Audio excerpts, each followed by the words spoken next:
आनंद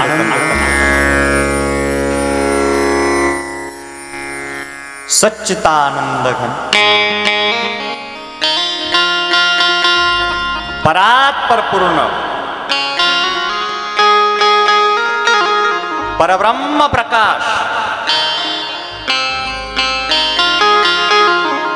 भगवान परमात्मा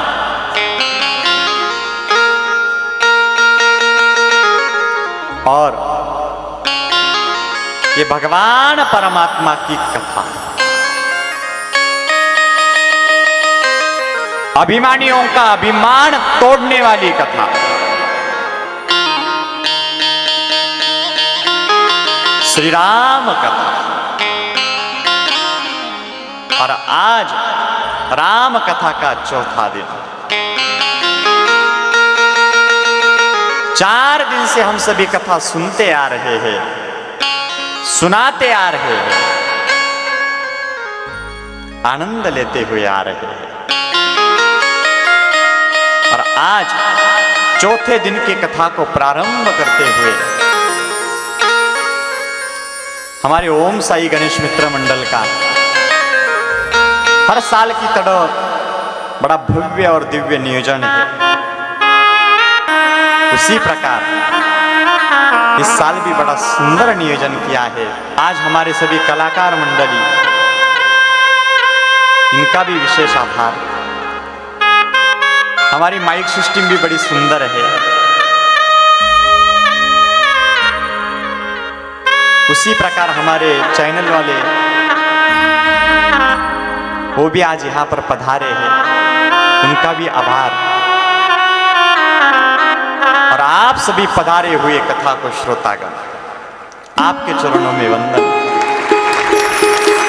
उसी प्रकार आज कथा को जिनकी विशेष उपस्थिति है, आप सभी को पता तो चल गया होगा, समझे कि नहीं? आज हमारे कथा को विशेष उपस्थिति जिनकी है, पिछली बार हमारे मुक्ताई महाराज जिनकी कथा हुई थी, वो भी आज यहाँ पर पधारे हुए हैं। इतना ही नहीं, इतना ही नहीं, रुको रुको भाई, इतना ही नहीं, वो तो पधारे हैं ही, लेकिन उनके साथ हमारे दाजी भी आज पधारे हैं। जोरदार तालियां हो जाए।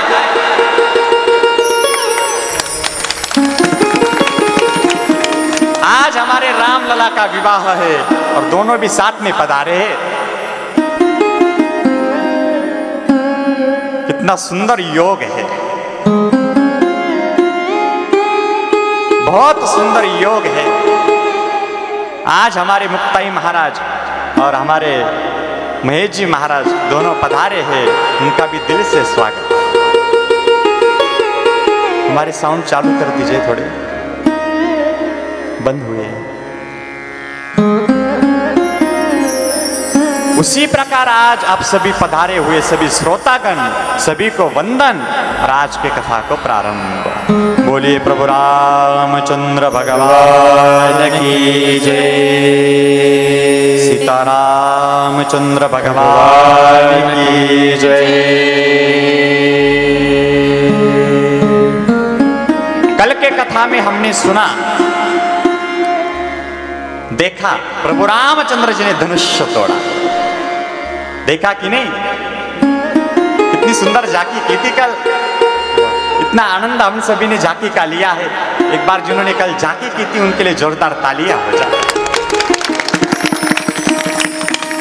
कल हमने देखा राम कथा में राम ने धनुष्य तोड़ा। कैसे तोड़ा वो कल हमने देखा। लेकिन संत लिखते हैं तेई क्षण राम मध्य धनु तोड़ा, मतलब राम ने मध्य में धनुष तोड़ा। तो यहां पर सवाल खड़ा होता है कि राम कथा में राम ने किसके मध्य में धनुष तोड़ा। तो आज का सवाल यह है, राम कथा में राम ने किसके मध्य में धनुष तोड़ा। इसके अलग अलग संतों ने अलग अलग ग्रंथों में अलग अलग भाव बताए हैं। कई कई संत आ रहे हैं, कई बैठे हुए हैं। संत मंडलियों की चर्चा चल रही है। एक संत कहते हैं, देखो प्रभु रामचंद्र जी ने एक क्षण के मध्य में धनुष तोड़ा। कैसे तोड़ा? एक क्षण के मध्य में तोड़ा। तेईक्षण राम मध्य धनु तोड़ा, एक क्षण के मध्य में तोड़ा। दूसरे एक संत कहते हैं, नहीं नहीं, इसका ऐसा भाव नहीं है। बोले कैसा है, जरा आप बताओ। तो संत बड़ा सुंदर भाव बताते हैं। वो संत कहते, देखो एक क्षण समाप्त होता है और दूसरा क्षण शुरू होता है। एक क्षण समाप्त होता है, दूसरा क्षण शुरू होता है। ये दोनों क्षणों के मध्य में राम ने धनुष तोड़ा। तेईक्षण राम मध्य धनु तोड़ा, मध्य में तोड़ा। एक संत तो इससे भी सुंदर भाव बताते हैं। वो कहते, देखो जब महाराज जनक जी ने धनुष्य यज्ञ को सभी को बुलाया तो सब राजा कैसे बैठे थे? सब राजा चारों ओर से बैठे थे। कल हमने देखा है ना, सब राजा चारों ओर से बैठे थे। तो आज प्रभु रामचंद्र जी ने राजाओं के पीछे जाकर धनुष नहीं तोड़ा, राजाओं के साइड में जाकर धनुष नहीं तोड़ा, पीछे जाकर नहीं तोड़ा, साइड में जाकर नहीं तोड़ा, बल्कि सब राजाओं के बीच में धनुष तोड़ा, मध्य में तोड़ा। तेईक्षण राम मध्य धनु तोड़ा, मध्य में तोड़ा। एक संत तो इससे भी सुंदर भाव बताते हैं। वो संत कहते, देखो जब राम ने धनुष तोड़ा तो सब किस प्रकार बैठे थे? बोले एक और सब पुरुष मंडली बैठे थे हमारे, एक और सब माताएं बैठी थी। एक और के पुरुष और दूसरी ओर की माताएं, दोनों के बीच में राम ने धनुष तोड़ा, मध्य में तोड़ा। तेईक्षण राम मध्य धनु तोड़ा, सभी के मध्य में तोड़ा। एक संत तो इतना सुंदर भाव बताते हैं। कई संत आ रहे हैं, कई बैठे हैं, कईयों की चर्चा चल रही है, सब अलग अलग अपना भाव बता रहे हैं। एक संत कहते, देखो प्रभु रामचंद्र जी ने धनुष मर्यादा की नगरी में नहीं तोड़ा, यानी कि अयोध्या में नहीं तोड़ा। मर्यादा की नगरी में नहीं तोड़ा, यानी अयोध्या में नहीं तोड़ा। प्रभु रामचंद्र जी ने धनुष उधर भोगों की नगरी में नहीं तोड़ा, यानी लंका में भी नहीं तोड़ा। इधर मर्यादा के नगरी में नहीं तोड़ा, उधर भोगों की नगरी में नहीं तोड़ा, बल्कि प्रभु रामचंद्र जी ने धनुष आज जनकपुरी में तोड़ा, यानी कि प्रेम की नगरी में तोड़ा, मध्य में तोड़ा, प्रेम के नगरी में तोड़ा। एक संत तो इससे भी सुंदर भाव बताते हैं। तो संत कहते, देखो जब प्रभु रामचंद्र जी ने धनुष तोड़ा तो सब कैसे बैठे थे? बोले पूर्व दिशा में महाराज जनक बैठे थे, पश्चिम दिशा में महारानी सुनैना बैठी थी। तो पूर्व दिशा के महाराज जनक और पश्चिम दिशा की महारानी सुनैना, ये दोनों के बीच में राम ने धनुष। तेईक्षण राम मध्य धनु तोड़ा, दोनों के मध्य में तोड़ा। इतने में एक संत आ रहे थे। इन्होंने कहा, रुको रुको भाई रुको। बोले क्या हुआ? बोले इसका अर्थ ऐसा नहीं है। बोले कैसा है महाराज जी, जरा आप बताओ। वो संत बताने लगे, देखो जब राम जी जनकपुरी में आए थे तो किस प्रकार आए थे? कल हमने झांकी से देखा है, किस प्रकार चलते हुए आए थे। आगे आगे विश्वामित्र चलते थे, उनके पीछे राम जी चलते थे और इनके पीछे लखन जी चलते थे। तो आज ना आगे वाले विश्वामित्र ने धनुष तोड़ा, ना पीछे वाले लखन ने धनुष तोड़ा। ना आगे वाले विश्वामित्र ने धनुष तोड़ा, ना ही पीछे वाले लखन ने धनुष तोड़ा। बीच वाले राम ने धनुष तोड़ा। जो बीच में था धनुष तो उसने तोड़ा। तेही क्षण राम मध्य धनु तोड़ा, जो मध्य में था उसने तोड़ा। एक संत तो इससे भी सुंदर भाव बताते हैं, वो कहते देखो ऐसा नहीं इसका अर्थ। बोले कैसा है जरा आप बताओ महाराज। वो संत बता रहे हैं, देखो प्रभु रामचंद्र जी ने धनुष्य देव रूप में नहीं तोड़ा, जब वो भगवान थे तब नहीं तोड़ा।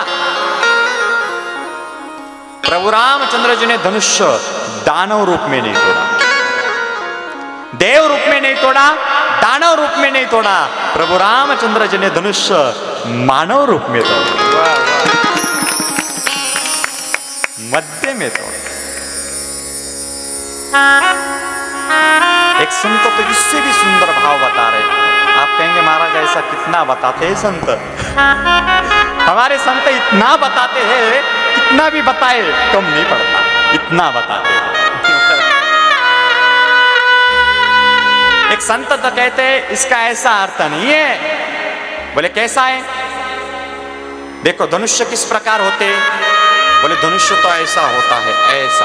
कल हमने देखा ना, तो धनुष्य की दोनों जो साइड होती है वो थोड़ी पतली होती है, और बीच का जो भाग होता है वो कड़क होता है, मजबूत होता है। तो प्रभु रामचंद्र जी ने ना इस ओर का पतला भाग तोड़ा, ना उस ओर के पतले भाग को तोड़ा, ना इस ओर के पतले भाग को तोड़ा, ना ही उस ओर के पतले भाग को तोड़ा। बीच वाला कठिन भाग को तोड़ा, जो बीच में होता है कठिन भाग होता है उसको तोड़ा, मध्य में तोड़ा। तेचन राम मध्य धनु तोड़ा, वरे भुवन धुनि घोर कठोरा, मध्य में तोड़ा। एक संत तो इतना सुंदर भाव बताते हैं। वो संत कहते देखो इसका अर्थ ऐसा भी नहीं है। बोले कैसा है महाराज जी जरा आप बताओ। वो संत बता रहे हैं, देखो जब भगवान श्री कृष्ण मोहिनी रूप लेकर सभी को अमृत बांट रहे थे, तब एक राहु नाम का राक्षस सूर्य और चंद्र के बीच में आकर बैठ गया। तो आज प्रभु रामचंद्र जी ने ना इस ओर के सूर्य को तोड़ा, ना आज प्रभु रामचंद्र जी ने उस ओर के चंद्र को तोड़ा, ना इस ओर के सूर्य को तोड़ा, ना ही उस ओर के चंद्र को तोड़ा, बल्कि आज प्रभु रामचंद्र जी ने बीच में राहु को तोड़ा, मध्य में तेचन राम मध्य धनु। ऐसे अलग अलग संतों ने अलग अलग भाव बताए हैं, लेकिन आज मेरा भी मन कुछ कहता है।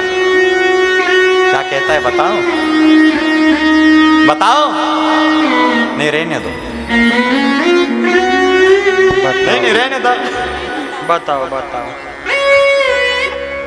हमारे मुक्ताई महाराज कहते हैं तो बता देता हूं। आज मेरा मन कहता है कि प्रभु रामचंद्र जी ने धनुष्य उधर हमारे पूना में नहीं तोड़ा। प्रभु रामचंद्र जी ने धनुष्य उधर पूना में नहीं तोड़ा, इधर नागपुर में नहीं तोड़ा, उधर पूना में नहीं तोड़ा, इधर नागपुर में नहीं तोड़ा। प्रभु रामचंद्र जी ने धनुष्य हमारे लासल गांव में तोड़ा,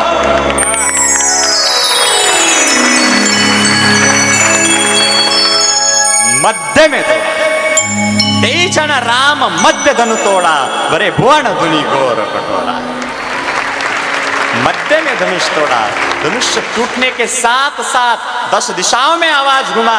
सूर्यदेव ने अपने चरणों की दिशा बदल दी, पूरे ब्रह्मांड में उछल पुछल हुई, शेष जी डगमगाए। देवताओं ने अपने कान पर हाथ रखे, सभी को पता चल गया कि मेरे राम ने धनुष तोड़ा। सभी ने जयकारा लगाई। बोलिए सीतारामचंद्र भगवान की जय। अभी तो सिर्फ धनुष्य टूटा है, शादी तो हुई भी नहीं, तो भी ये देवताओं ने सीताराम जी की जोड़ी बना दी, क्योंकि इनको बड़ी जल्दी है ना। कोई कोई लोगों को बड़ी जल्दी रहती है, कई कई वक्त पर बड़ी जल्दी रहती है, और कोई कोई लोग तो इतने स्वार्थी होते हैं, उस स्वार्थों का कोई ठिकाना ही नहीं, बड़े स्वार्थी होते हैं कई कई लोग। एक बार तो एक सास बड़ी स्वार्थी थी, बहू को बड़ा परेशान करती थी। तो एक दिन बहू बैठी थी, बैठे बैठे सास ने बहू को पूछा, बेटी यदि मैं सोफे पर बैठी हूं, यदि मैं सोफे पर बैठी हूं और यदि मैंने तुम्हें पैर दबाने के लिए कहा तो तुम कैसे पैर दबाओगी? बहू होशियार थी, लासल गांव की थी। हाँ, लासल गांव की बहू बड़ी होशियार होती है। हाँ, सास कोई कम नहीं थी, सास भी लासल गांव की थी।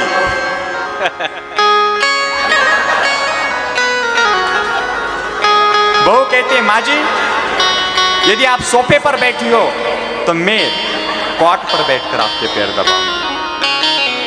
सास ने कहा यदि मैं कॉट पर बैठ गई तो? बहू होशियार थी, मैंने बताया ना लासल गांव की थी। तो बहू कहती यदि कॉट पर बैठ गई, माताजी यदि आप कॉट पर बैठ गई तो मैं चटाई पर बैठकर पैर दबाऊंगी।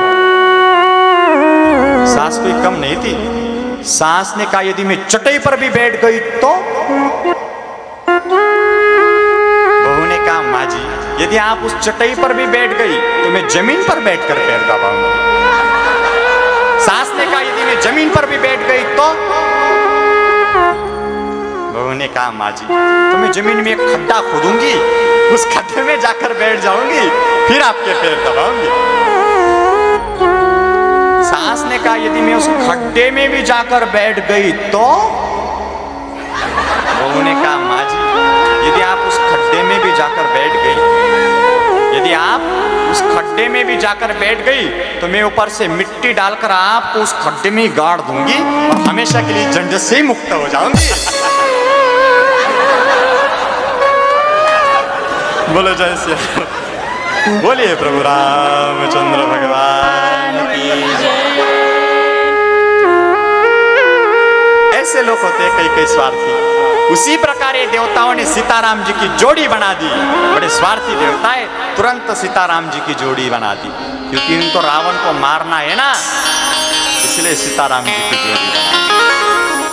धनुष्य टूटा, धनुष्य टूटने के साथ साथ सभी को बड़ा आनंद हुआ और सब मंगल गीत गाने लगे।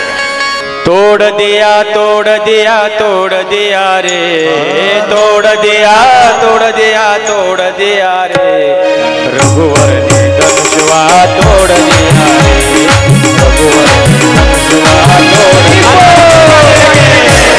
धनुषवा तोड़ दिया रे,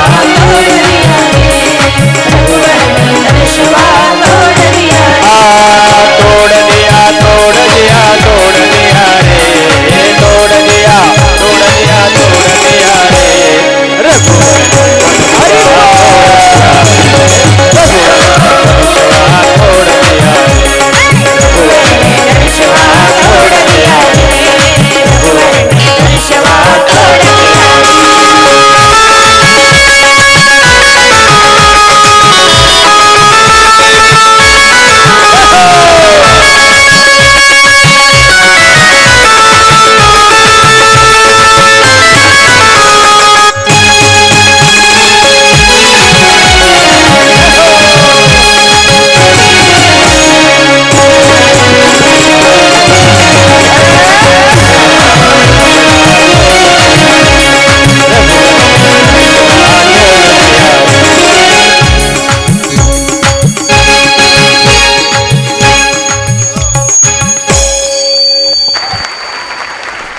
सब मंगल गीत गाने लगे हैं, आनंद उत्सव साजरा करने लगे हैं।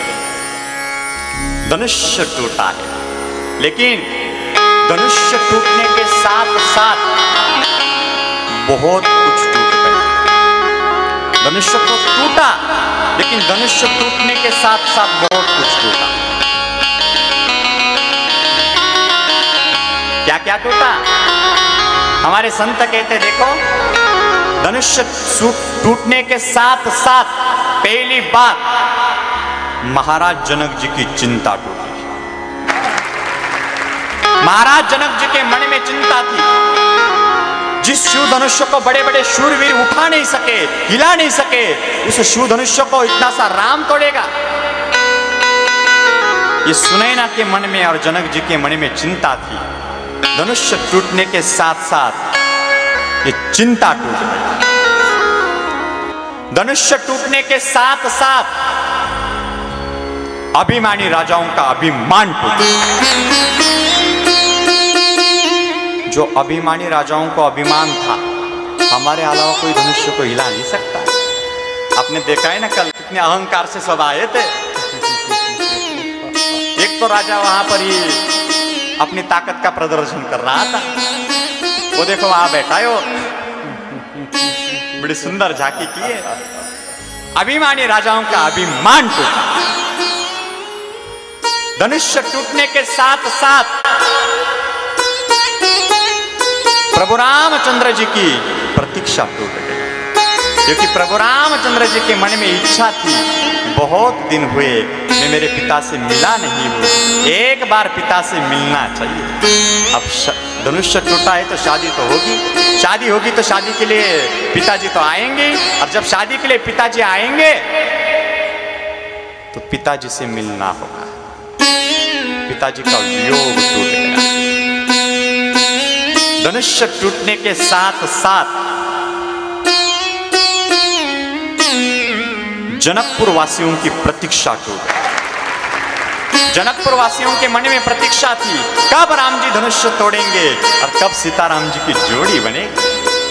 आज धनुष्य टूटने के साथ साथ जनकपुर वासियों की प्रतीक्षा भी टूट गई, और धनुष्य टूटने के साथ साथ सबसे बड़ी बात, लंका में बैठी मंदोदरी की चूड़ा टूट गई। आज धनुष्य टूटने के साथ साथ रावण का वध निश्चित हुआ। धनुष्य टूटने के साथ साथ इतना सब कुछ टूट गया, लेकिन ज्यादा कोई देख नहीं पाया। हमारे संतों ने देख लिया। अब धनुष्य टूटा तो महाराज जनक जी कहते, बेटी सीता जाओ राम को वरमाला पहनाओ।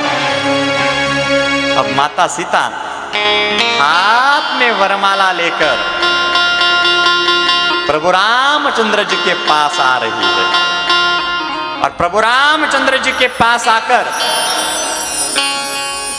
माता सीता प्रभु रामचंद्र जी के सामने खड़ी हो जाती है। और आज माता सीता राम को देखकर धीरे से ऐसे राम को देखती है, और जैसे ही राम को देखती है तो जिस प्रकार कल माता सीता राम को देखती रह गई ना, उसी प्रकार आज भी राम को देखती रह जाती है। राम को देख कर श्री जनक नंदिनी, राम को देख कर श्री जनक नंदिनी, बाग में जा खड़ी के खड़ी रह गई। कैसे देख रही है? ऐसे देख रही है।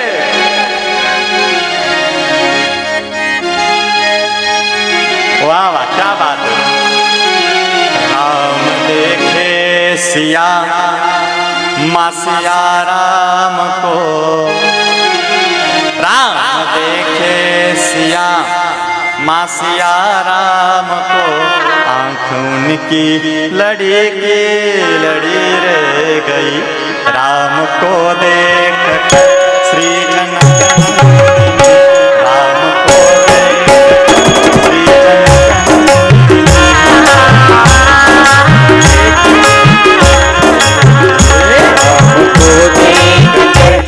जनक नंदिनी, राम को देख श्री जनक नंदिनी,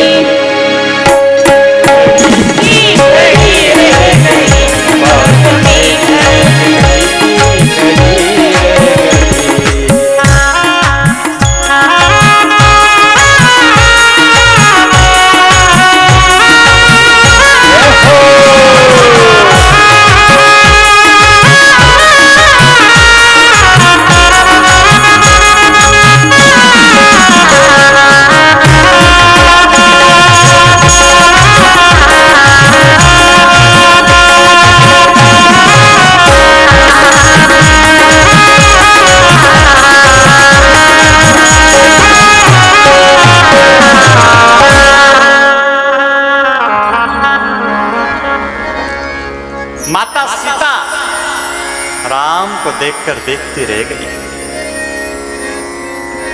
सीता माता राम को देख रही है, राम जी सीता जी को देख रही है। सीता जी की सखिया कहती, अरे सीता क्या कर रही है? अरे जग जाना सीता। सीता देखती रह रही है, जग जाओ सीता सीता सीता। तो सीता जग जाती, हाँ अरे वरमाला पहनाओ ना, वरमाला वरमाला। सीता जी कहती, हाँ वरमाला भूल ही गई थी मैं। हाँ तो माता सीता वरमाला पहनाने के लिए थोड़ा सा हाथ ऊपर उठाती है, और जैसे ही थोड़ा सा हाथ ऊपर उठाती है तुरंत जान जाती है कि मेरी ऊंचाई थोड़ी कम है और प्रभु रामचंद्र जी की ऊंचाई थोड़ी ज्यादा है।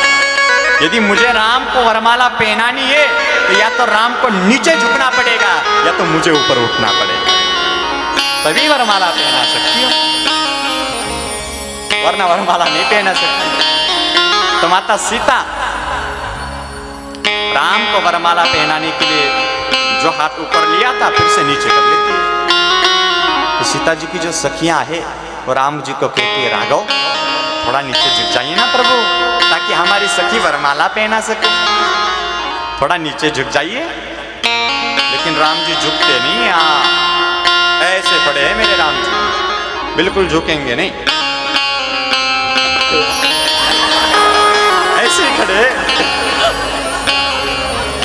क्षत्रिय है ना, क्षत्रिय किसी के सामने झुकते नहीं है, इसलिए राम जी अब आज झुकते नहीं है। तो सीता जी की सखिया बार बार विनती करती है, लेकिन प्रभु रामचंद्र जी झुकते नहीं है। और खास करके मेरे तरुण युवाओं को मेरी विनती है, यहां पर पत्नी के सामने झुकना मत। लेकिन आदमी यहां पर ही गलती कर देता है, एक बार झुक जाता, एक बार झुक गया तो दोबारा सर नहीं उठा पाता। इसलिए शादी में पत्नी के सामने झुकना मत। एक बार तो एक पति पत्नी का झगड़ा हुआ,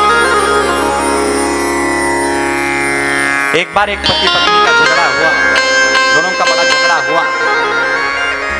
तो पति ने कहा, देखो आज से मैं तुम्हें छोड़ रहा हूं, आज से मुझे तुम्हारे साथ नहीं रहना है, आज से मैं तुम्हें छोड़ रहा हूं, बता रहा हूं। हाँ, पत्नी ने कहा, याद रखना, सोच समझ के बोला करो, कुछ भी चीज बोलनी हो सोच समझ के बोला करो, कुछ भी बात बोलनी हो सोच समझ के बोला करो, क्योंकि मेरे जैसी आपको ढूंढने पर भी कहीं नहीं मिलेगी। हाँ बता रही हूं, मेरे जैसी आपको ढूंढने पर भी कहीं नहीं मिलेगी।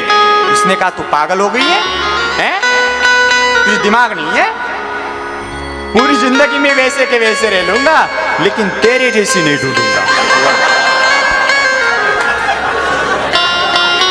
पूरी जिंदगी वैसे रह लूंगा, लेकिन तेरे जैसी मैं कभी नहीं ढूंढूंगा। आज प्रभु रामचंद्र जी नीचे झुकते नहीं, ऐसे खड़े हैं। तो माता सीता मन ही मन प्रार्थना करती है, प्रभु थोड़ा सा तो नीचे झुक जाइए ताकि मैं वरमाला पहना सकूं। पत्नी की बात तो माननी पड़ती है, सभी को माननी पड़ती है, और मेरे भगवान तो भक्त वत्सल है, तुरंत बात मान गए। प्रभु ने सोचा, चलो पहली बार सीता ने कुछ मांगा है, बात माननी चाहिए। प्रभु रामचंद्र जी थोड़ा नीचे झुके। अब प्रभु रामचंद्र जी नीचे झुक गए, लेकिन माता सीता वरमाला ही नहीं पहना थी।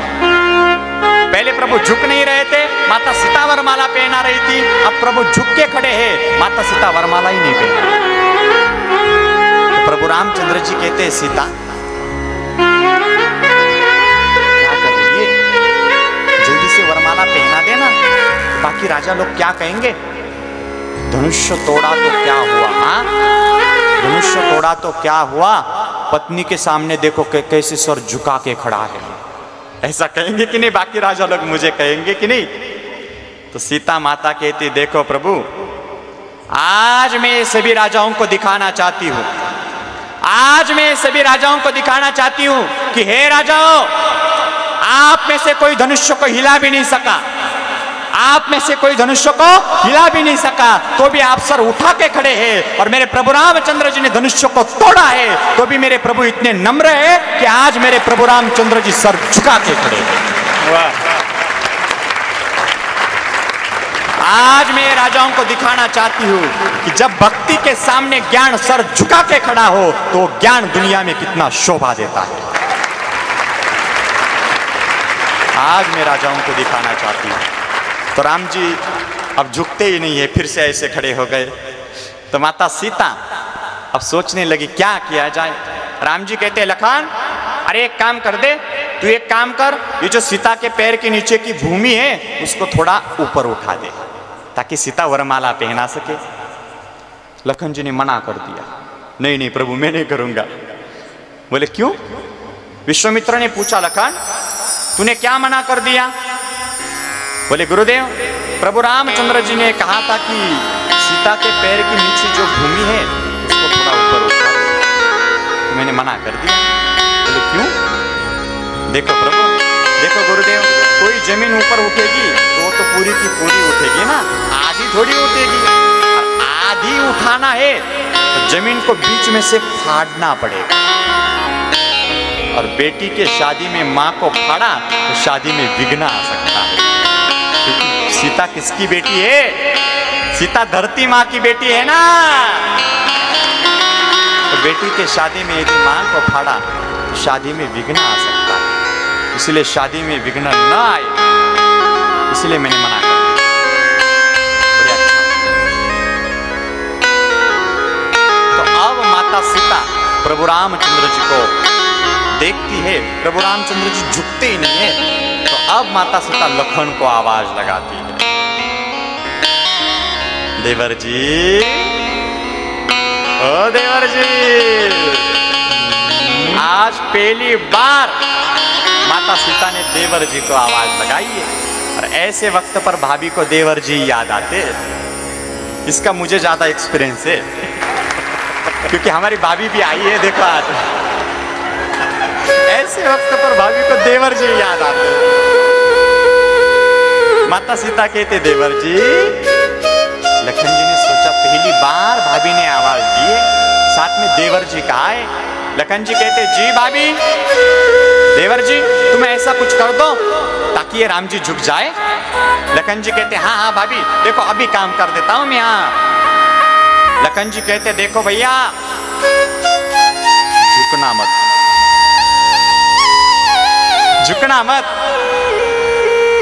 सीता जी कहते देवर जी ऐसा कैसा काम चल रहा है, हैं? कहते तो है कि तुम्हारा ही काम चल रहा है, कहते झुकना मत। लखन जी कहते देखो भाभी अभी काम कर देता, आप चिंता मत करो। लखन जी कहते देखो भैया, यदि आज आप झुक गए ना भैया, हम तीनों को भी अपने अपनी पत्नी के सामने झुकना पड़ेगा। इसलिए भैया झुकना मत, कुछ भी हो जाए झुकना मत। सीता जी कहती देवर जी बस भाभी आपका ही काम चल रहा है, थोड़ा धीरज रखो। लखन जी कहते भैया हमारी मान है, मर्यादा है, यदि आज आप झुक गए तो ये राजा क्या कहेंगे? धनुष्य तोड़ा तो क्या हुआ, पत्नी के सामने कैसे सर झुका के खड़ा है, ऐसा कहेंगे कि नहीं? इसलिए भैया झुकना मत। सीता जी कहते लखन जी। लखन जी ने मन में सोचा अभी अभी भाभी देवर जी कह रही थी, देवर जी से सीधा लखन जी के ऊपर आ गई, अब तो काम करना पड़ेगा। लखन जी कहते देखो भैया मैं आपके चरणों में गिर पड़ता हूँ, मैं आपके चरणों में वंदन करता हूँ, लेकिन भैया झुकना मत। ऐसा कहकर लखन जी ने प्रभु रामचंद्र जी के चरणों में लोटांगन कर दिया। और जैसे ही प्रभु रामचंद्र जी के चरणों में लोटांगन कर दिया, उसी वक्त प्रभु रामचंद्र जी लखन को उठाने के लिए नीचे झुके। और जैसे ही लखन को उठाने के लिए नीचे झुके, उसी वक्त माता सीता ने राम के गले में वरमाला पहना।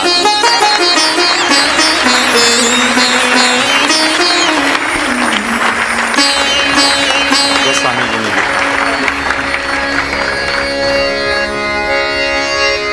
गावई छबियावा लोकी सहेली, गावई छबियावा लोकी सहेली, गावई छबियावा लोकी सहेली, गावई छबियावा लोकी सहेली, गावई छबियावा लोकी सहेली, गावई छबियावा लोकी सहेली, गावई छबियावा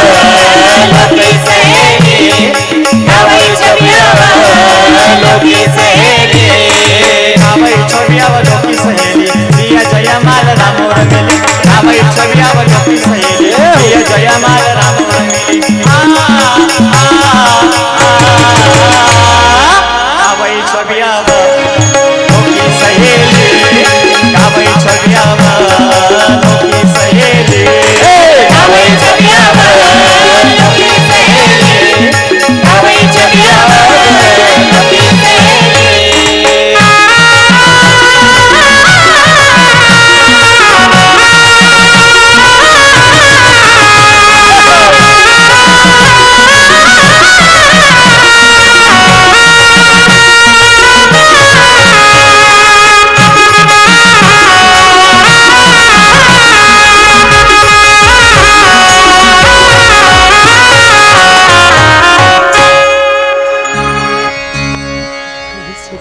माता सीता ने राम जी के गले में वरमाला पहना दी। जब माता सीता ने राम जी के गले में वरमाला पहना दी तो बाकी सब राजा लोग बैठे थे, वो आपस में चर्चा करने लगे। देखो धनुष तोड़ा तो क्या हुआ, हम सीता को ऐसे थोड़ी ले जाने देंगे, सीता को ले जाने नहीं देंगे। हाँ, सीता को ले जाना है तो हमसे युद्ध करना पड़ेगा। यदि हमसे युद्ध नहीं किया हम सीता को ले जाने नहीं देंगे। सब राजा चर्चा करने लगे। दुष्ट राजाओं का दुष्टता का विचार माता सीता ने सुन लिया। तो माता सीता थोड़ी दुखी हो गई, नाराज हो गई। लखन जी ने ये बात देख ली और लखन जी ने कहा, हे राजाओं, आज मैं आप सभी को आपकी औकात दिखा देता, आज मैं आप सभी को आपकी औकात दिखा देता, लेकिन याद रखना आज मेरी माता सीता सुहागन हो रही है। इस अवसर पर आज मैं किसी महिला को विधवा नहीं करना चाहता, इसलिए आप सभी जिंदा। तो भी दुष्टता का विचार चल ही रहा है। कोई कहता है लखन को पकड़ना चाहिए, कोई कहता है राम को पकड़ना चाहिए, और कई कई लोग सिर्फ बात करते, कई लोग सिर्फ बातें ही करते रहते।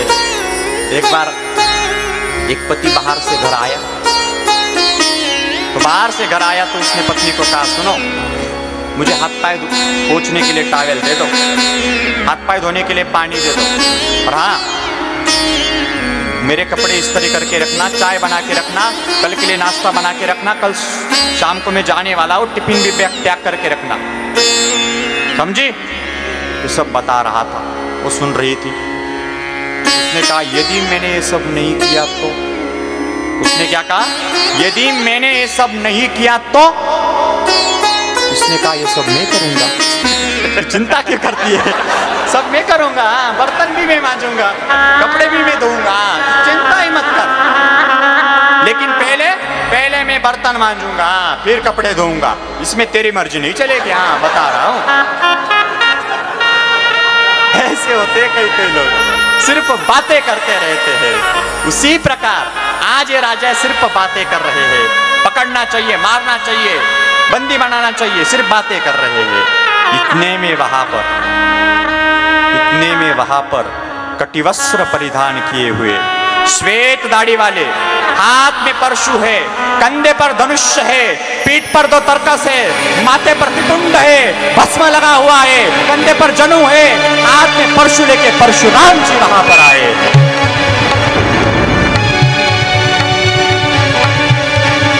परशुराम जी वहां पर आए हैं। ऐसा वातावरण हुआ है परशुराम जी आने के बाद, उसका क्या वर्णन करें। ऐसा वातावरण हुआ है, ऐसा वातावरण हुआ है, परशुराम जी का ऐसा संवाद है कि उसका कोई वर्णन नहीं। बड़ा सुंदर संवाद है, लेकिन वो मैं आपको बताऊंगा। लेकिन उससे पहले एक बार भजन हो जाए, बाद में हम परशुराम जी का संवाद देखेंगे। उससे पहले आनंद लेते हुए भजन करेंगे। जय जय राधा रमन हरि बोल, जय जय राधा रमन हरि बोल, जय जय राधा रमन हरि बोल, जय जय राधा रमन हरि बोल, जय जय राधा रमन हरि बोल, जय जय राधा रमन हरि बोल, जय जय राधा रमन हरि बोल, जय जय राधा रमन हरि बोल, जय जय राधा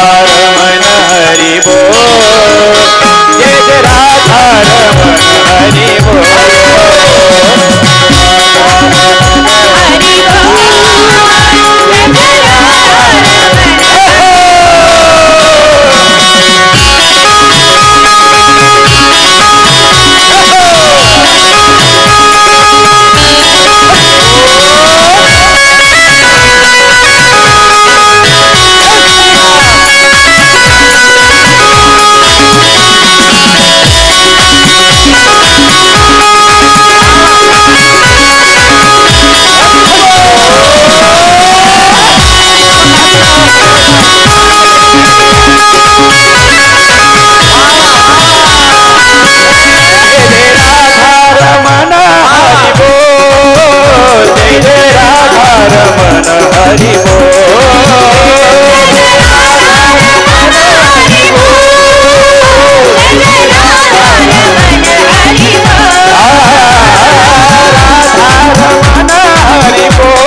आप सभी ने बड़ा सुंदर आनंद लिया है।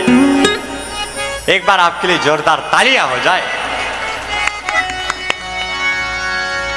आज जरा ज्यादा ही आनंद आ रहा है, क्या पता हमारे मुक्ताई महाराज आए हैं ना, इसीलिए ज्यादा आनंद आ रहा है।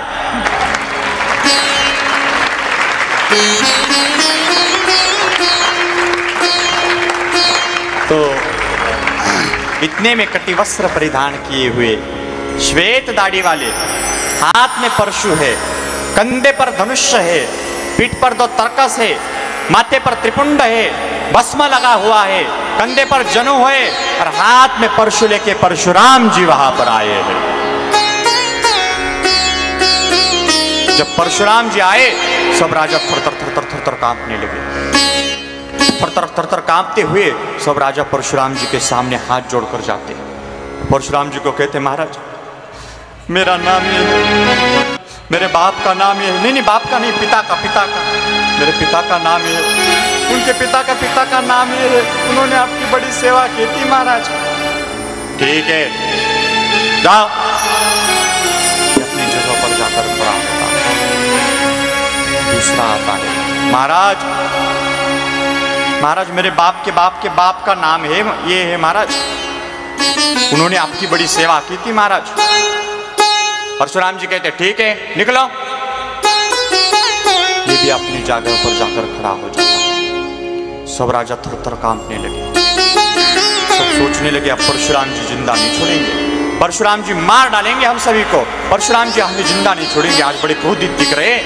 सब राजा घबराने लगे, थर-थर कांपने लगे। इतने में परशुराम जी इधर उधर देख रहे थे, राम लक्ष्मण दिखाई पड़े। परशुराम जी ने सोचा, कितने सुंदर बालक हैं, कौन होंगे? विश्वामित्र जी कहते हैं, महाराज दशरथ के पुत्र है राम और लखन। ठीक है। इतने में माता सीता ने प्रणाम किया। परशुराम जी ने आशीर्वाद तो दिया, लेकिन क्या दिया ये नहीं पता। आशीर्वाद दिया है, आशीर्वाद दिया। इतने में इधर उधर देखा, इधर उधर देखते इतने में परशुराम जी को टूटा हुआ शिव धनुष्य दिखाई पड़ा। और टूटा हुआ शिव धनुष्य जब परशुराम जी ने देखा, तो परशुराम जी टूटा हुआ शिव धनुष्य देखकर कहने लगे, महाराज जनक, ये महान शिव का धनुष्य किसने तोड़ा है?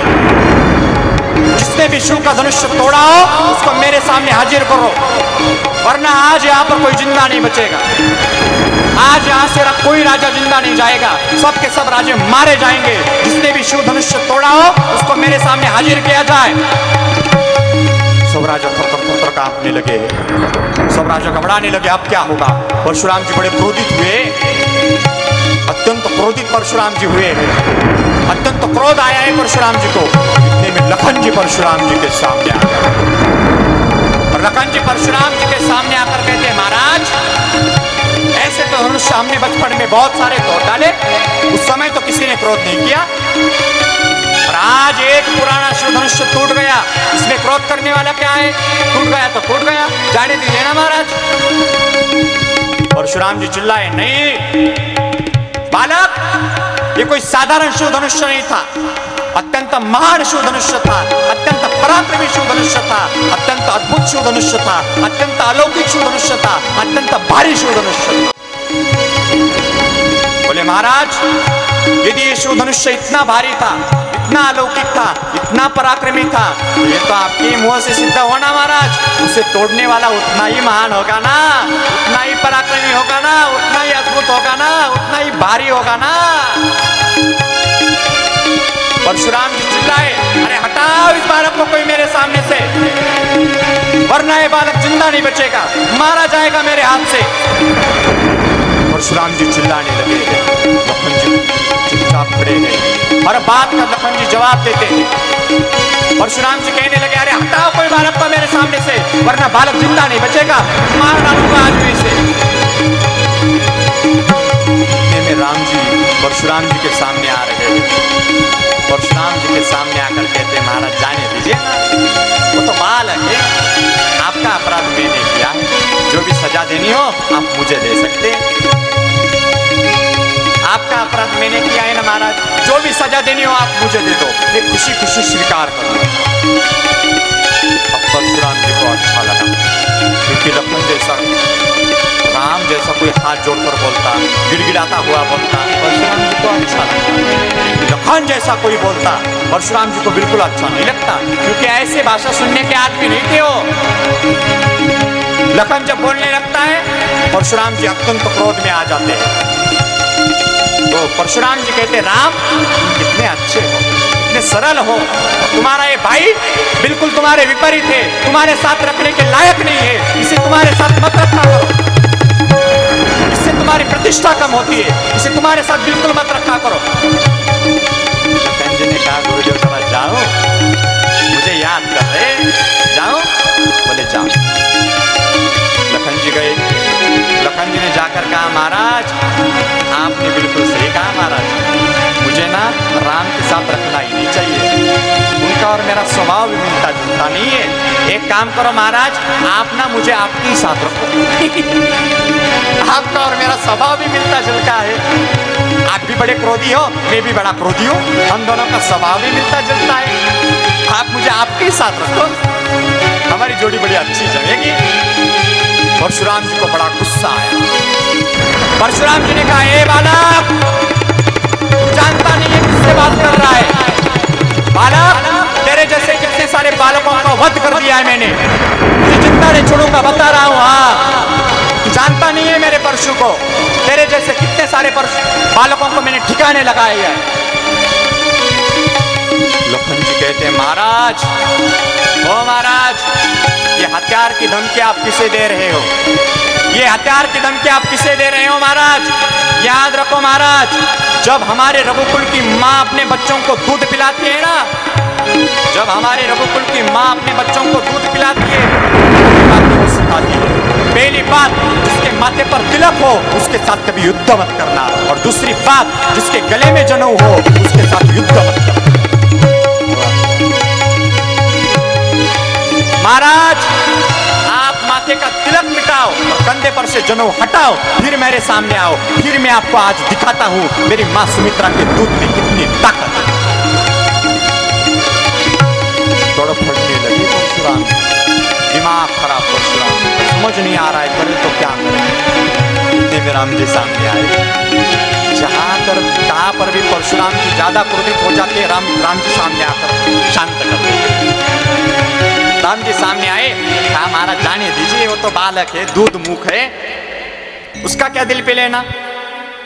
परशुराम जी चिल्लाए नहीं राम, ये बालक कोई दूध मुख नहीं है, ये बालक तो विषमुख है, विषमुख, दूध मुख नहीं है, विषमुख है। मुझे समझ नहीं आ रहा है, मुझे इस बालक पर दया क्यों आ रही है, करुणा क्यों आ रही है, मुझे इस बालक पर क्रोध क्यों नहीं आ रहा है। देखो परशुराम जी कहते क्रोध क्यों नहीं आ रहा है?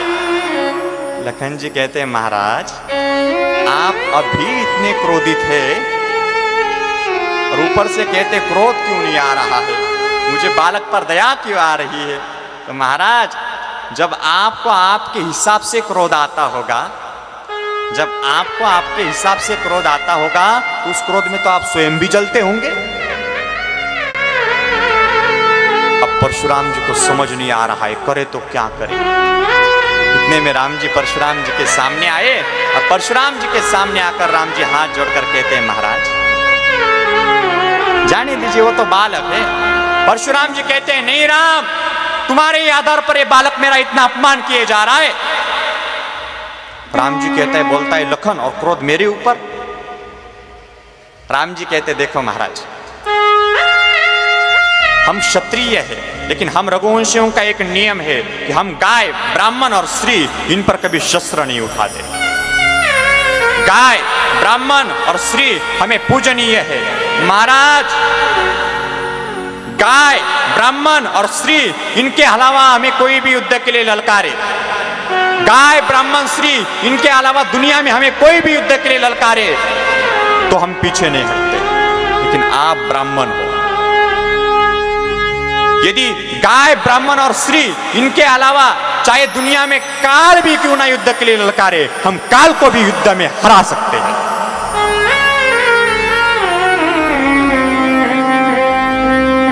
परशुराम जी सोचते हैं काल को युद्ध में हरा सकते हैं। काल को तो युद्ध में एक ही आदमी हरा सकता है, वो है मेरा भगवान परमात्मा। तो क्या ये भगवान परमात्मा है? तुरंत परशुराम जी ने आंख बंद कर दी। आंख बंद करके देखा, भगवान की छवि दिखाई पड़ी। आंख खोली, वही छवि बाहर दिखाई पड़ी। परशुराम जी समझ गए यही मेरे भगवान है। हाथ जोड़ दिए परशुराम जी ने, भगवान आपको पहचान नहीं पाया, इतना सब कुछ बोलता रहा लेकिन आपको पहचान नहीं पाया प्रभु, मुझे माफ कर दो प्रभु, मेरा ये शिव धनुष्य ले लो, मेरा ये धनुष्य ले लो, इस पर बाण चढ़ाओ और छोड़ दो तो मैं मानूंगा मेरा क्रोध शांत हुआ। राम जी ने वो धनुष्य हाथ में लिया है, ना परशुराम जी को धनुष्य देना पड़ा ना ही राम को लेना पड़ा, क्योंकि वो धनुष्य राम का ही था, भगवान विष्णु का, अपने आप चलाया। प्रभु रामचंद्र जी ने बाण लगाया, बाण लगाकर कहा बोलिए महाराज कहां पर छोड़ू। राम का बाण कभी खाली नहीं जाता, कहां पर छोड़ू। परशुराम जी कहते राम इस बाण से मेरा अभिमान नष्ट करो। राम जी ने बाण छोड़ा और राम जी ने बाण छोड़ते ही परशुराम जी का अभिमान नष्ट कर दिया।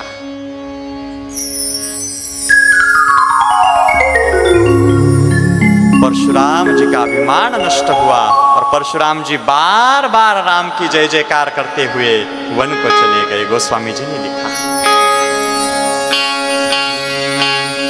कही जय जय जय रघुकुल के तू, कही जय जय जय रघुकुल के तू, भृगुपति गए बनहि तप हेतु, कही जय जय जय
परशुराम जी राम का जय जयकार करते हुए चले गए। वैसे हमारे में भी बहुत परशुराम होते हैं जो सदा क्रोध करते रहते हैं। कई माताएं परशुराम होती है, कई बच्चे परशुराम होते हैं जो सदा क्रोध करते रहते हैं। कई सास परशुराम होती है, मेन रह गई थी सास। कई सास परशुराम हो उसको लखनलाल बहू मिल जाती है। बहुत बार ऐसा भी होता है, परशुराम सास हो तो लखनलाल बहू मिलती है और सास रूपी परशुराम जी की बोलती ही बंद कर देती है। सास रूपी यदि परशुराम हो, यहां तो नहीं होगी तो भी बाहर से आई हो, नहीं हमारे गांव में नहीं होगी तो भी बाहर से आई हो, उसको लखनलाल बहू न मिले, उसको राम जी जैसी बहू मिले, शांत मिले। और परशुराम जी बन को चली जाए, मतलब घर से बाहर निकाल दे, ऐसा मैंने नहीं कहा। उसमें से अहंकार चला जाए। परशुराम जी राम का जय जयकार करते हुए चले गए। अब ये जो दुष्ट राजा लोग थे ये सब घबराने लगे, आपस में चर्चा करने लगे। हमने तो कहा था इनको छोड़ेंगे नहीं, मारेंगे, पकड़ेंगे। अब यदि इन्होंने सुना हो तो वो तो हमें जिंदा ही नहीं छोड़ेंगे। इन्होंने कहा अब क्या करें? बोले चलो भाग चलते हैं। बोले ठीक है। एक राजा उठकर खड़ा हुआ, इधर उधर देखा, किसी का ध्यान नहीं था, किसी का भी ध्यान नहीं था। इधर उधर देखा, किसी का भी ध्यान नहीं था, तुरंत वो भाग गया। दूसरे राजा उठकर खड़ा हुआ, उसने भी इधर उधर देखा, इसने देखा लखन जी का ध्यान नहीं है, तुरंत उठकर खड़ा हुआ। ये भी राजा भागने लगा, लेकिन भागते भागते इतने में पीछे से एक ने कहा, अरे लखन जी आए, लखन जी आए, लखन जी आए। ऐसा भागा, भागते भागते धोती गीली हो गई पसीने पसीने से। कल जिस प्रकार धनुष्य उठाते उठाते गीली हो गई थी ना धोती, उसी प्रकार आज भागते भागते गीली हो गई है पसीने से। एक तो उठकर खड़ा हुआ, भागने लगा, लेकिन भागते भागते इसकी धोती एक किले को अटक गई। भागते भागते धोती एक किले को अटकी, इसको लगा लखनलाल जी ने पकड़ा। ऐसा भागा कि धोती वहां पर छोड़ के बिना धोती का ही भाग गया। आया था सीता को लेने, धोती भी नहीं ले जा सका, बिना धोती का ही भाग गया। सीता को छोड़ा, धोती भी नहीं ले जा सका। आप कहेंगे महाराज जी उस वक्त क्या धोती ही थी? आप कहते धोती छोड़कर भाग गया, बिना धोती का भाग गया। उस वक्त धोती ही थी? हाँ भाई, उस वक्त धोती ही थी। उस वक्त जींस पैंट नहीं थी। यदि जींस पैंट होती तो सब राजा लोग माता सीता को देखने जींस बींस पहन के आते, लेकिन धोती ही थी, इसीलिए सब धोती पहन के आए थे, सब भाग गए। अरे जींस का बताऊं आपको, एक बार तो मैं स्कूल से घर आ रहा था, मेरे पास एक व्यक्ति बैठी थी, उन्होंने 2 टिकटें मंगाई। मैंने कहा मेरा टिकट मत निकालिए, मैं निकाल लूंगा मेरा, आप क्यों चिंता करते हो, मेरा टिकट मत निकालिए। वो व्यक्ति ने कहा मैंने आपका टिकट नहीं निकाला है। मैंने कहा फिर? सामने ऐसे उंगली करके दिखाया, उनका टिकट निकाला है। मैंने कहा वो आपका लड़का है?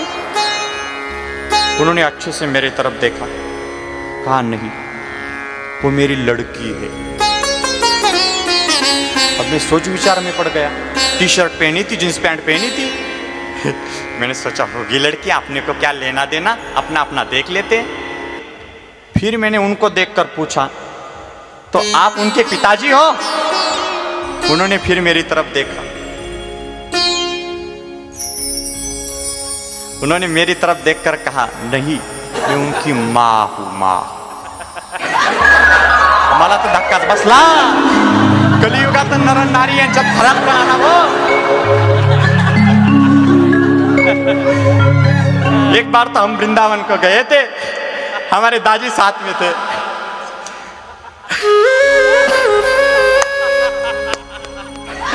बिल्कुल सत्य घटना है, दाजी भी साथ में थे। वृंदावन को एक बार हम दुकान में गए तो कुछ खरीदने लगे,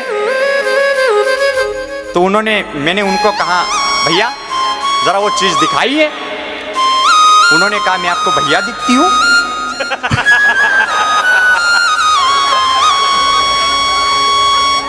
लड़का और लड़की में आजकल फर्क ही नहीं पता चलता। उसी प्रकार वहां पर यदि जींस पैंट होती, सब राजा जींस बींस पहन के आते, लेकिन धोती पहन के आए थे, सब राजा भाग गए। बोलिए सीताराम चंद्र भगवान की जय। सब राजा भाग गए, अच्छे राजा शादी में सम्मिलित हो गए। अब महाराज जनक जी श्री गुरु विश्वामित्र जी के पास जाते हैं और विश्वामित्र जी को कहते हैं गुरुदेव आपकी कृपा से शादी तो हो गई, लेकिन अब आप जो भी आज्ञा देंगे वो हम करेंगे। विश्वामित्र ने कहा आप महाराज दशरथ जी को पत्र भेजो और दशरथ जी को पत्र भेजकर शादी के लिए बुलाओ। तुरंत एक दूत पत्र हाथ में लेकर आया है। दूत ने पत्र हाथ में लेकर विश्वामित्र जी को पत्र दिया है। विश्वामित्र जी ने वो पत्र हाथ में लिया है। पत्र हाथ में लेकर जो जो कुछ उस पत्र में आज तक जो जो कुछ घटा है सब कुछ पत्र में लिखा है और पत्र में लिखकर पत्र दूत के हाथ में दिया है। दूत ने वो पत्र हाथ में लिया है और दूत पत्र हाथ में लेकर अयोध्या की ओर सबसे तेज दौड़ने वाले घोड़े पर बैठकर निकल पड़ा है। इधर जनकपुरी में पूरी नगरी सजाई जा रही है, मंडप खड़ा किया जा रहा है, तोरण बांध दिए जा, राम की शादी है ना, तो आनंद उत्सव मनाया जा रहा है। उधर दूत पत्र लेकर महाराज दशरथ जी के पास पहुंचा है और दशरथ जी को कहा महाराज राम का पत्र है, राम का पत्र है। सुनते ही महाराज दशरथ जी बड़े आनंदित हो गए और तुरंत दुखी हो गए। आप कहेंगे आनंदित हुए तो दुखी क्यों हुए? महाराज दशरथ जी सोचने लगे पत्र तो है, लेकिन इस पत्र में अच्छा संदेश है या बुरा संदेश है, ये भी तो हो सकता है ना। पत्र तो पत्र होता है, उसमें खट्टी बात भी हो सकती है, मीठी बात भी हो सकती है, कौन सी भी बात हो सकती है। खट्टी बात समझे कि नहीं आप? नहीं? चलो मैं खट्टी बात समझाता हूं।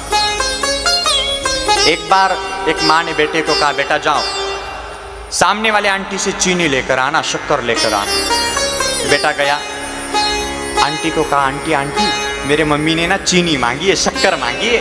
बोले बेटा शक्कर मांगी है? बोले हाँ आंटी। जाओ बेटा ले जाओ। और क्या कहा बेटा तेरे मम्मी ने? इसने कहा मेरे मम्मी ने कहा यदि वो सामने वाली कुटिया चीनी ना दे तो उसके सामने वाले गधी से ले आना। और उसके सामने वाली भी वहां पर ही बैठी थी। कौन? कौन? वो आप कहो, मैं नहीं कहूंगा। ये होती है खट्टी बातें और मीठी बातें तो आप सभी को पता ही है। तो महाराज जनक जी सोच रहे हैं, महाराज दशरथ जी सोच रहे हैं इस पत्र में क्या संदेश होगा, कोई खट्टी बात होगी या मीठी बात होगी। उस पत्र में दो संदेश थे, उस पत्र में दोनों ही संदेश थे। कई खट्टी बातें थी तो कई मीठी बातें। कैसे बातें थी बताऊं आपको? बताऊं? ध्यान देकर सुनना। महाराज दशरथ जी को एक नहीं 4 पुत्र हुए। वैसे खट्टी मीठी बात अयोध्या से शुरुआत हुई थी। महाराज दशरथ जी को एक नहीं 4 पुत्र हुए। ये बड़ी मीठी बात थी, आनंद की बात थी। कुछ दिन बाद विश्वामित्र आए, राम लखन को ले गए। ये खाकी बात थी, दुख की बात थी। वशिष्ठ जी ने कहा ये आपके पुत्रों को शस्त्र अस्त्र विद्या पढ़ाएंगे। ये बड़ी मीठी बात थी, आनंद की बात थी। लेकिन रास्ते से जाते वक्त ताड़का राक्षसी मिली, बड़ी बलशाली थी। ये खाकी बात थी। प्रभु रामचंद्र जी ने ताड़का का वध कर दिया। ये तो बहुत बड़ी मीठी बात है।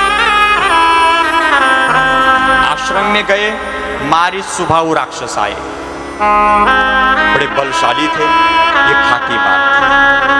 लेकिन प्रभु रामचंद्र जी ने मारीच और सुबाहु को भी परास्त कर दिया, विश्वामित्र जी का यज्ञ संपन्न किया। ये तो बहुत बड़ी मीठी बात थी, आनंद की बात थी। उसके बाद राम लखन अयोध्या में वापस आने के बदले जनकपुर ले गए। एक खाटी बात थी, लेकिन जनकपुरी को जाते वक्त अहिल्या का उद्धार हो गया, ये तो बहुत बड़ी आनंद की बात थी। जनकपुरी को जाते वक्त राम लखन को पैदल पैदल जाना पड़ा, खाटी बात थी, लेकिन जनकपुरी को पहुंचते ही सब नर नारी राम रूप के ऊपर मोहित हुए, ये तो बहुत बड़ी मीठी बात थी। धनुष्य यज्ञ की बात निकली, सब राजा ईर्ष्या करने लगे, ये खाटी बात थी, लेकिन प्रभु रामचंद्र जी ने एक ही हाथ से धनुष्य तोड़ा। कैसे तोड़ा कल हमने देखा, ये तो बहुत बड़ी मीठी बात थी। बाद में परशुराम जी आए, क्रोध में थे, बड़ी खट्टी बात थी, दुख की बात थी, लेकिन परशुराम जी भी राम का जय जयकार करते हुए चले गए, ये तो बहुत बहुत बहुत मीठी बात थी। और उससे भी मीठी बात है कि राम का विवाह हो रहा है, आप जल्दी से बारात लेकर आइए।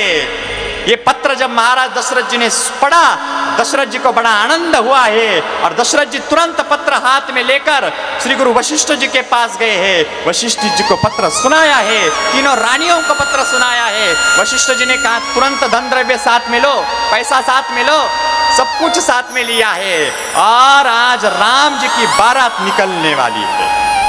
सब कुछ साथ में लेकर सब बारात में शामिल हुए हैं। आप सभी को भी राम जी के बारात में सादर निमंत्रण है। हमारे ओम साई गणेश मित्र मंडल की ओर से आप सभी को भी बारात में सादर निमंत्रण है। लेकिन ऐसे नहीं चलना है, क्योंकि राम जी की बारात है तो आनंद लेते हुए चलना है। कितना आनंद लेते हुए? दुनिया की ऐसी पहली बारात है, दुनिया की ऐसी पहली बारात है जिस बारात में हमारे दूल्हे सरकार ही नहीं है, बिना दूल्हे की बारात है। पटाखे भी बज गए फुकट के आपने बारात पटाखे बज गए बारात में। आइए एक बार आनंद लेते हुए बारात में शामिल हो जाते हैं। राम जी की निकली सवारी, राम जी की लीला है न्यारी न्यारी। राम जी की लीला है न्यारी न्यारी। राम जी की निकली सवारी, राम जी की लीला है न्यारी न्यारी। राम जी की निकली सवारी, राम जी की लीला है न्यारी न्यारी। एक तरफ लक्ष्मण, एक तरफ सीता, एक तरफ लक्ष्मण, एक तरफ सीता, बीच में मेरे पालनहारी। राम जी की निकली सवारी, राम जी की लीला है न्यारी न्यारी। राम जी की निकली सवारी, राम जी की लीला है न्यारी न्यारी। राम जी की निकली सवारी, राम जी की लीला है न्यारी न्यारी। राम जी की निकली सवारी, राम जी की लीला है न्यारी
सब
को बुलाए, राम जी की निकली सवारी, राम जी की लीला है न्यारी न्यारी, राम जी की निकली सवारी, राम जी की लीला है न्यारी न्यारी, राम जी की निकली सवारी, राम जी की लीला है न्यारी न्यारी।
वाले तुहे खबर क्या ओ भोले भाले, चला औरत वाले खबर क्या ओ भोले भाले, एक बार देखे दिल ना भरेगा, दो बार देखो फिर भी करेगा, बार देखे दिल ना भरेगा, दो बार देखो फिर भी भरेगा।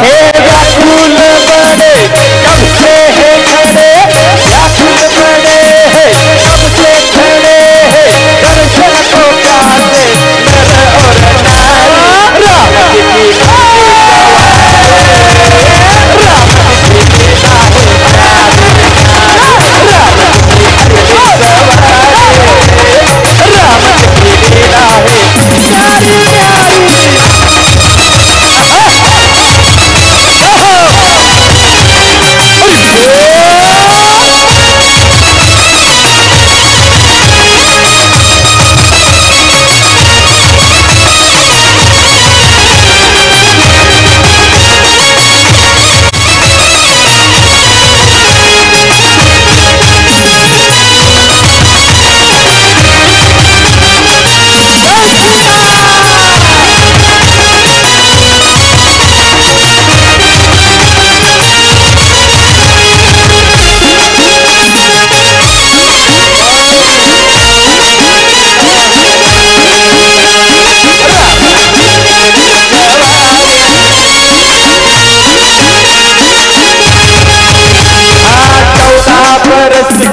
वनवास पाया, माता पिता का वचन निभाया, 14 बरस का वनवास पाया, माता पिता का वचन निभाया, धोखे से हर ली रावण ने सीता, रावण को मारा लंका जलाया,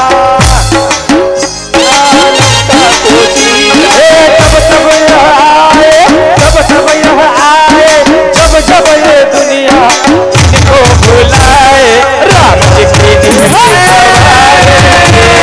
राम जी की लीला है न्यारी न्यारी, राम जी की निकली सवारी, राम जी की लीला है न्यारी न्यारी, राम जी की निकली सवारी, हरि राम जी की लीला है न्यारी न्यारी। नवरा झाला हळद लागली, हळद लागली जानकी तुला, श्रीराम नवरा झाला हळद लागली, हळद लागली जानकी तुला, हळद लागली,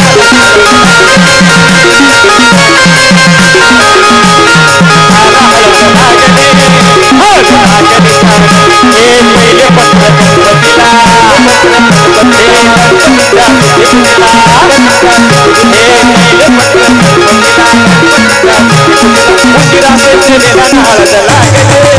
हळद लागली जानकी तुला, श्रीराम नवरा झाला हळद लागली, हळद लागली जानकी तुला,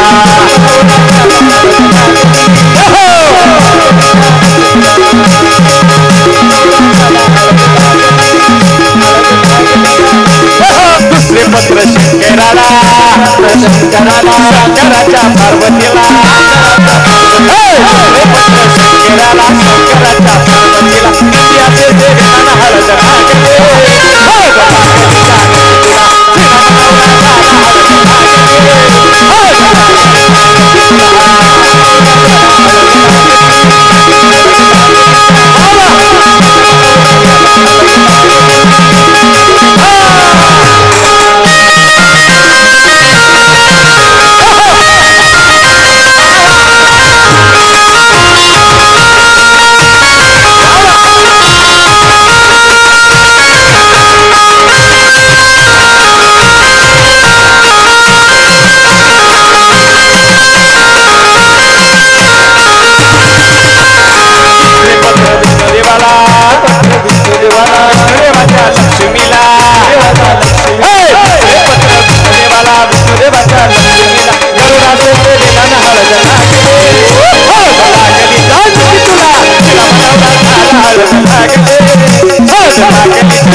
आप सभी का दिल से स्वागत, दिल से आभार।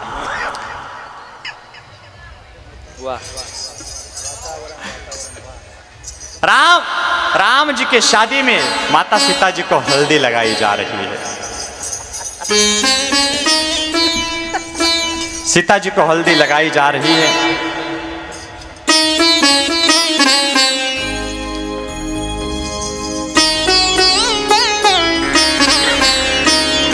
प्रभु रामचंद्र जी का श्रृंगार किया है, माता सीता जी का भी श्रृंगार किया है। बड़ा सुंदर श्रृंगार करके अब प्रभु रामचंद्र जी ने सुंदर पोशाक धारण किया है। और प्रभु रामचंद्र जी अब लग्न मंडप में आने वाले हैं, क्योंकि राम का विवाह है ना, तो हम सब आज राम जी का विवाह देखने वाले। तो अब प्रभु रामचंद्र जी लग्न मंडप में आने वाले हैं। उनके साथ माता सीता जी की सखिया भी आ रही है। शादी में प्रभु रामचंद्र जी आ रहे हैं। धीरे धीरे प्रभु रामचंद्र जी आने लगे।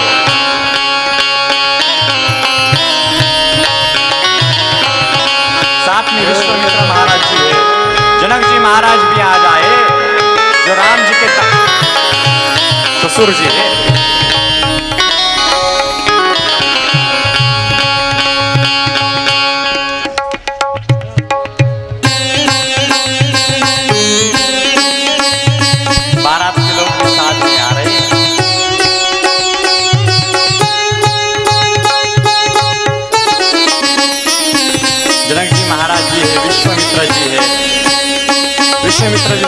आशीर्वाद देते हुए आ रहे हैं।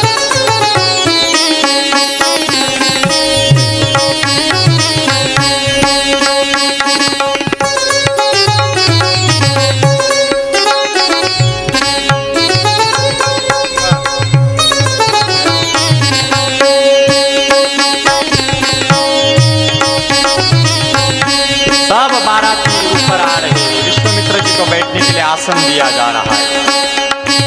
अब पहले विश्वामित्र जी का पूजन किया जाने वाला है।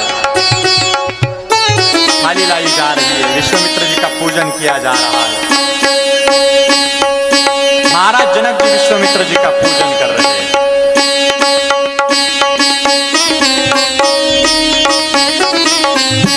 अक्षता आरती उतार रहे हैं। विश्वामित्र जी आशीर्वाद दे रहे हैं। कल्याण महाराज जनक जी प्रणाम कर रहे हैं। विश्वामित्र जी आशीर्वाद दे रहे हैं। विश्वामित्र जी का पूजन हुआ है। अब विश्वामित्र जी प्रेम से आज्ञा देते हैं, शादी के लिए प्रेम से आज्ञा देते हैं कि शादी का महोत्सव आरंभ किया जाए। हाथ वर करके विश्वामित्र जी आज्ञा दे रहे हैं। तो अब शादी का उत्सव प्रारंभ होने वाला है। अंतर पटाना अक्षदावता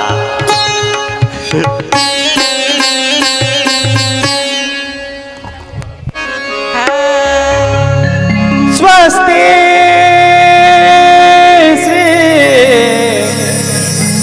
गणनायकं गजमुखं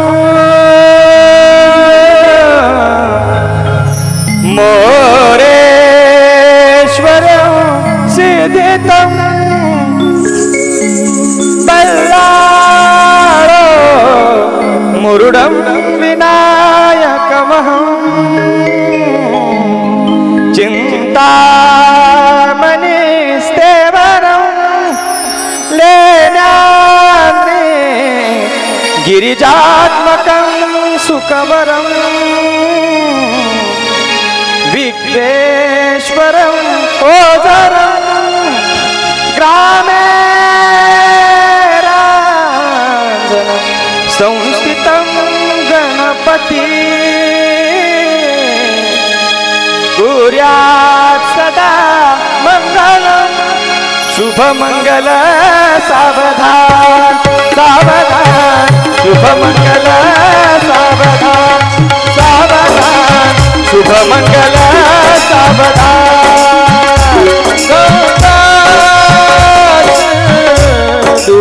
सरस्वती च यमुना गोदावरी नर्मदा कावेरी सरयू महेन्द्रतनया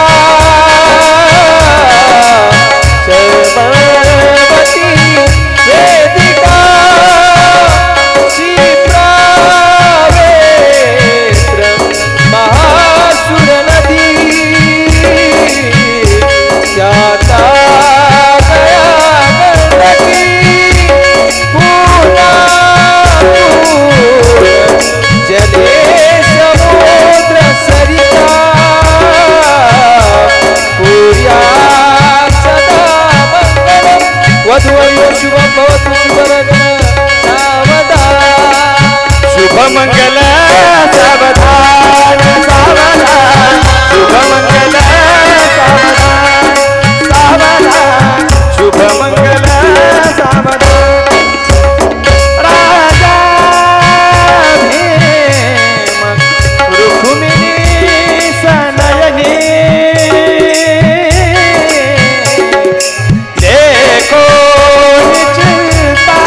वा बांधवा भूषणा सारे राष्ट्र दुरी हे शिकती कीर्ती करा उज्ज्वल ग्रस्ताश्रम वधुवरा देहो सदा मंगलम सावधान शुभ मंगल सावधान सावधान शुभ मंगल सावधान सावधान शुभ मंगल सावधान आली लग्न घटी समी बनवरा घरा गृहो मधुपर्क पूजन करा अंतपटा देवरा दृष्टा दुष्ट वधुवरा करणे दोघे करावी उभी वादळी बहुदल बलान करणे पुर्या सदा मंगलम सावधान शुभ मंगल सावधान सावधान शुभ मंगल सावधान देव लग्नम देव तारावरं चंद्रबलं देव विद्यावरं देव बलं देव लक्ष्मीपते देव शुभ मंगल सावधान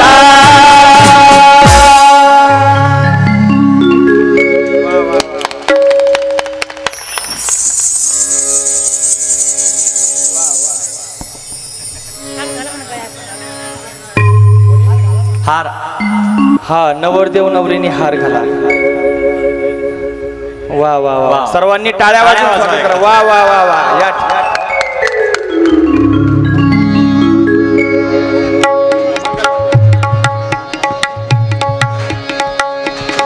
राम जी की शादी हुई है, ऐसा जल्लोष होना चाहिए, पूरे लासलगांव में जल्लोष गूंजना चाहिए। एक बार आनंद हो जाए, हमारे महाराज जी बड़ा सुंदर भजन गाएंगे।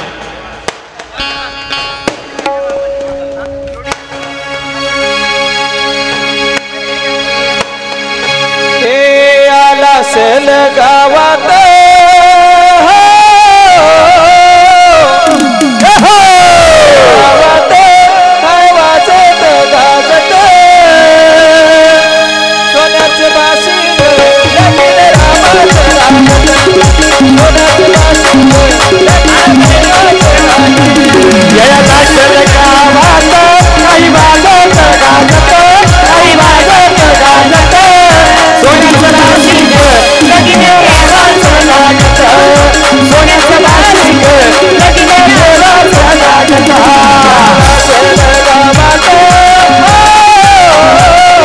लासल गावात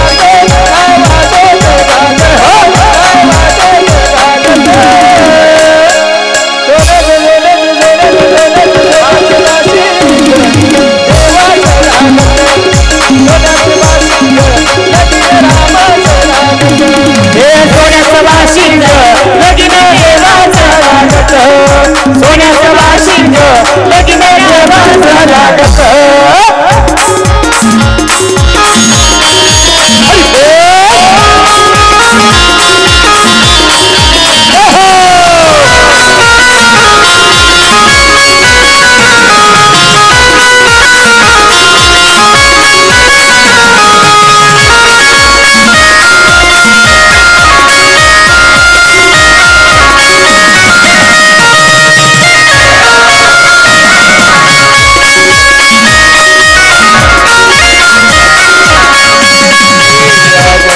होती रुक्मिणी उपवर राजा भीमकाची होती रुक्मिणी उपवर पत्रिका दिल्या देशोदेशावर पत्रिका दिल्या देशोदेशावर लिहोनी पत्रिका दिल्या देशोदेशावर लिहोनी पत्रिका दिल्या देशोदेशावर पायी जोडव्याला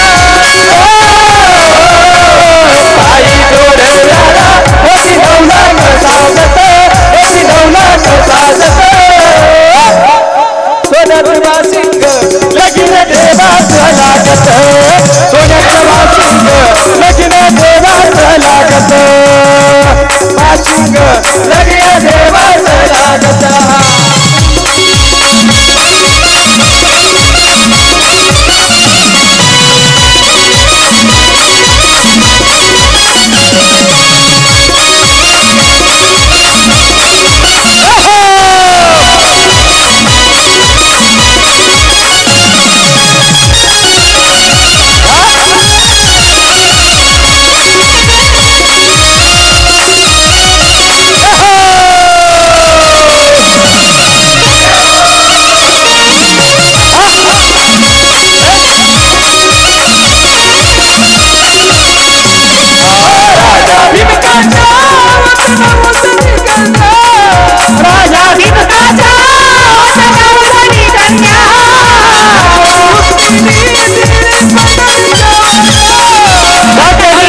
भगवान की जय। आज की जो कथा हुई प्रभु रामचंद्र जी के चरणों में समर्पित, हनुमान जी के चरणों में समर्पित, उसी प्रकार मेरे गुरुवर्य हरिभक्त परायण बालयोगी ब्रह्ममूर्ति बाबाजी महाराज चालक गुरुदेव जी भी पहले दिन से ही यहाँ पर है। इस प्रकार हमारे सभी कलाकार मंडली, हमारे महाराज जी भी आज पधारे हुए हैं। वाह, इनके लिए जोरदार तालियां हो जाए, कितना आनंद दिया है आज महाराज जी ने। हमारे गणेश जी महाराज शिंदे, अविनाश महाराज शिंदे, अविनाश जी महाराज शिंदे होतो असतं वयामानानुसार। अविनाश जी महाराज शिंदे बड़ा सुंदर बजाते हैं, इनके लिए जोरदार बजाई जाए ताली, बड़ा सुंदर बजाते हैं। उसी प्रकार आज हमारे मुक्ताई महाराज महेश जी महाराज भी पधारे हैं, उनका भी दिल से स्वागत। जिन्होंने झांकी सजाई है और जिन्होंने झांकी की है, इनके लिए जोरदार तालियां हो जाए। हमारी माइक सिस्टम भी बड़ी सुंदर है। हमारे ओम साई गणेश मित्र मंडल का आभार और आज के कथा को यहाँ पर विराम।